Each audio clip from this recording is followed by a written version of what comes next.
I am 0 for 3 on these direct-to-streaming videos as of late. All of them kind of spooky, creepy movies. Jeepers Creepers Reborn, The Munsters, and now Hocus Pocus 2. Yeah, guys, I don't think anyone had like high expectations for this. All we asked for is that the actresses playing the Sanderson sisters, Bette Midler, and all of them were good, but like, and there are some positives. This is a movie that, like, of the 3 streaming films I have seen consecutively of Jeepers Creepers and The Munsters and now this one is the one I dislike the least, because I can find some positives. Not many, but there are positives.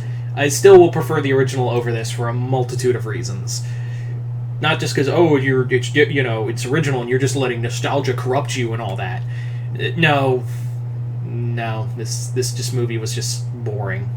Like, really, this movie felt like I didn't know, I had to, like, check the time a few times. It felt like I didn't know if I was watching this movie for, like, 20 minutes or 4 hours. It was kind of like, you know how you watch a bad movie and you feel it's bad and you're just there, you can feel it, but, like, time is moving slower. It's like that.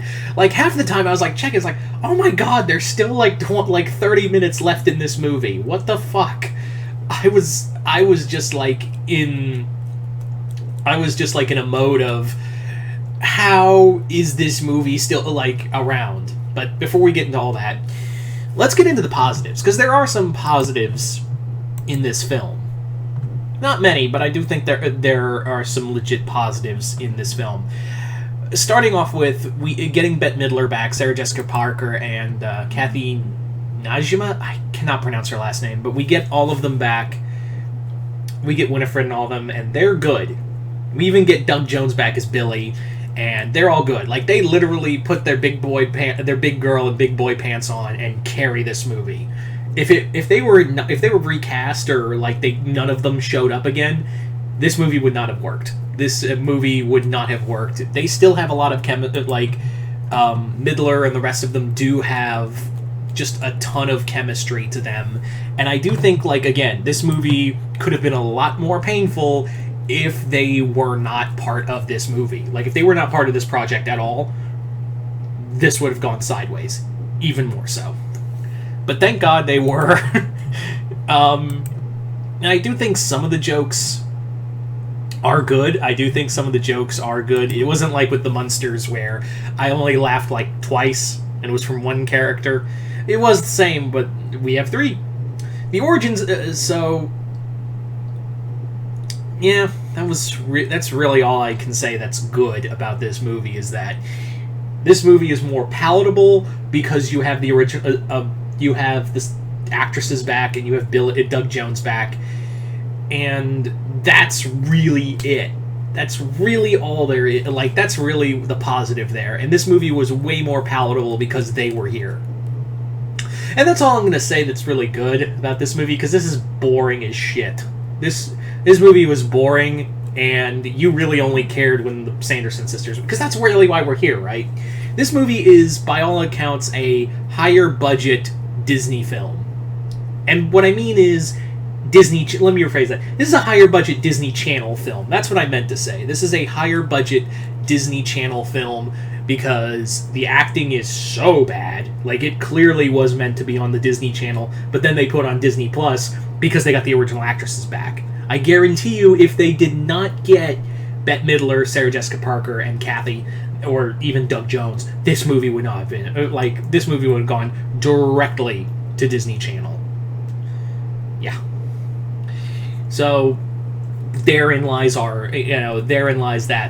And I don't try to wish poor on the actresses, or the actors and actresses, the new characters in here that show up.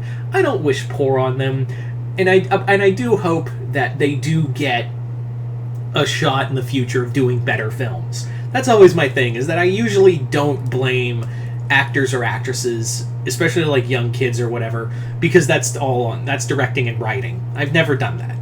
And I do hope for the best that they do get to do better films. It's like in Jeepers, when I was talking about Jeepers Creepers Reborn.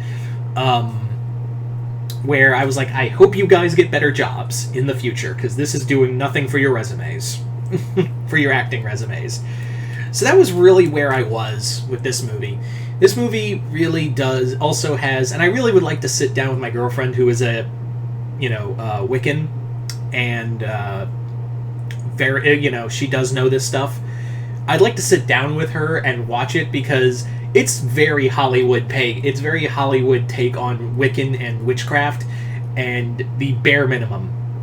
So I would like to sit down with her and watch it with her to so she could poke more holes at it, because I just want her perspective on this, because it's very Hollywood, bare minimum knowledge of Wiccan and modern day witchcraft to this day. It's that. There's also some really dumb characters in here, really stupid. This is you are cartoonishly dumb, and you'll know it when you see it. There is some just moments in here that are well, this is boring. Can we go back to the Sanderson sisters? Even then, they're trying their best. They also do an origin story, which also kind of retcons. But then again, you can make the argument oh, that's just legend that the devil gave the book to Winifred. You could make that argument. And I think that's a valid argument of oh, the legend changed it from being from a witch to being Satan, being wouldst thou love to live life so deliciously, to here, I'm a witch. Here, take this book. Bye. That's more interesting. This is a bit of a more interesting legend. I do think that they did try to do a redemption arc, which is weird with the sisters. I mean, thank God that it's kind of a pseudo redemption arc, but the whole time I'm thinking this does not work, because they were literally killing children and trying to kill children the whole time. So why are we doing this? There's a musical number, which, to its credit, I was like, oh, don't do this. Don't make this a musical. And they even bring up as a meta comedy, who are they singing to? And they go, you. And I'm like, oh, thank God, they realize that's dumb. And then they do an actual music number with I'm Gonna Find You, that song. And they do this weird flash mob thing. This movie is just kind of a mess, and it's really what a modern-day Disney sequel is to the original. This is literally the definition of a Disney sequel, in that it is this clean, or even a modern Hollywood sequel. Actually, that's the better term. It's a clean-cut, reference-heavy, neutered sequel that is far weaker to the original film, that took chances and did something bigger, and it's far more glossy, and it depends more on your nostalgia to carry the film than an actual good fucking story.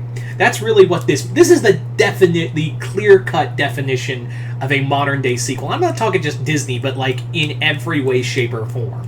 That's where I'm really at with this film. Because I'm sitting here watching, this movie would not be anywhere as entertaining had they not have gotten Bette Midler and the others for this film. That's really where I really, would anyone have really cared if they said, oh, it's the Sanderson sisters, but they're younger, and that explains the recasts for all of them. If they couldn't get the other three, they probably would have done remakes of the characters, or done a full-on reboot. So it's entertaining. There's entertainment to be here, but at half the time, it's it comes from the people you know it's from, and it's really banking on nostalgia bait. Yeah. And for some reason, it opens the door for Hocus Pocus 3. Yay! All in all, this was just... Was this really worth the wait for anyone?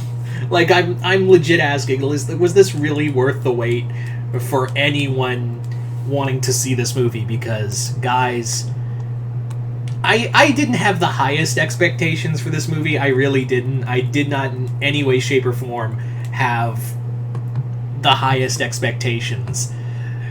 But man, were those low expectations not met. Or at the bare minimum, met at all. So, there you go, guys. So you guys tell me in the comments below, what did you guys think of Hocus Pocus 2? Did you guys see it? Did you guys like it? Hate it?